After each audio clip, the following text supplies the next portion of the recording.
आज focal persons का ऐलान हुआ है तहरीके इंसाफ के, इसमें से शेर अफजल मरवत क्यों निकाल दिए गए? 3 दिन पहले तक तो वो 3 कमेटी में शामिल थे और वो तो 12 लोगों की लिस्ट निकाल रहे थे, आज तो वो खुद ही लिस्ट से निकल गए। जी मैडम शेख, इसकी वजह पार्टी कोर कमेटी यानी कराची के फिरदौस शमीम नकवी साहब हों, रऊफ़ हसन साहब हों, बैरिस्टर गौर हों, हामिद ख़ान हों और या कोई और हो, ये 6 लोगों ने उनकी कहा कि वो ज़रूरी हैं, बहुत अच्छे होंगे, बहुत पार्टी के लिए ठीक होंगे, लेकिन प्लीज़ उनको इससे निकालें। नंबर 1। नंबर 2, ये तासुर ये पार्टी में कोर कमेटी में है कि शायद वो विकेट के दोनों तरफ खेल रहे हैं। नंबर 3, ये भी है कि शेर अफजल मरवत साहब को ख़ुद बताते हैं कि उन्हें इमरान खान साहब ने कहा कि हामिद ख़ान या 1-2 और बंदों के बारे में कहा कि आपने इनके ख़िलाफ़ नहीं बोलना, लेकिन वो उनके साथ भी लड़ाई हुई। नंबर 3, जो मीटिंग्स इमरान खान के साथ होती थीं उसके बाद होता था कि जो मिल के आते थे वो आके बाहर भी प्रेस कॉन्फ्रेंस करते थे और मुख्तलिफ मैसेजेस देते थे कि इमरान खान साहब ने ये कहा।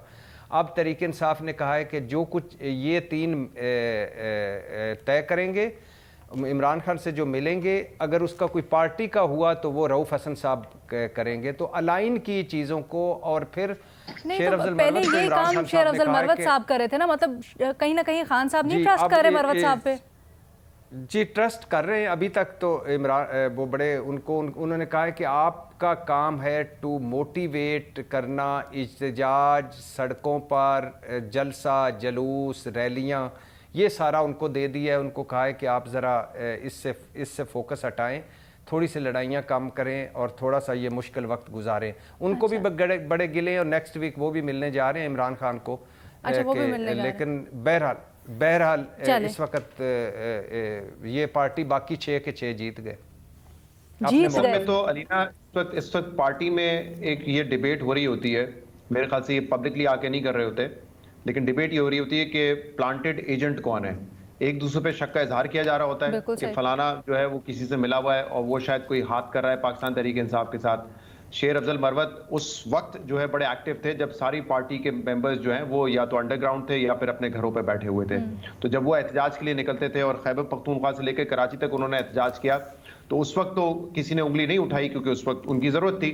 लेकिन आज वो लोग ये कहते हैं, जो एक पीटीआई में एक धड़ा है वो ये कहता है कि ये जितनी आसानी से फ्रीली जितना घूम रहे थे तो यकीनन इनको किसी न किसी किस्म की सपोर्ट थी। और जो कुछ मसला भी हो गया था ना, उनके साथ कोई बंदा अटैच था, उनके सोशल मीडिया का या पता नहीं कौन, उससे मुताल्लिक कहा जा रहा था कि ये कोई इसकी एफिलिएशन है शायद ताकतवर हलकों में। शेर अफजल मरवत साहब को कहा कि आप अपनी सोशल मीडिया टीम प्लीज़ इसको ख़त्म करें और अपना जो सोशल मीडिया प्लेटफॉर्म है उसको ख़त्म करें। और वो उन्होंने पार्टी के अगेंस्ट उन 6 लोगों के अगेंस्ट लॉन्च की हुई थी। कोई साथ उनके एफिलिएटेड भी था जिससे मुतालिक बात हो रही थी। शहजाद जी नहीं, लेकिन मैं अपनी बात मुकम्मल कर लूं तो एक तरफ तो ये कहा जाता है कि अगर वो इतना फ्रीली मूव कर रहे थे तो शायद वही प्लांटेड हैं और इसीलिए उनको ये फ्री मूवमेंट की इजाजत थी। बाकी हम तो जो है वो ट्वीट भी नहीं कर सकते थे।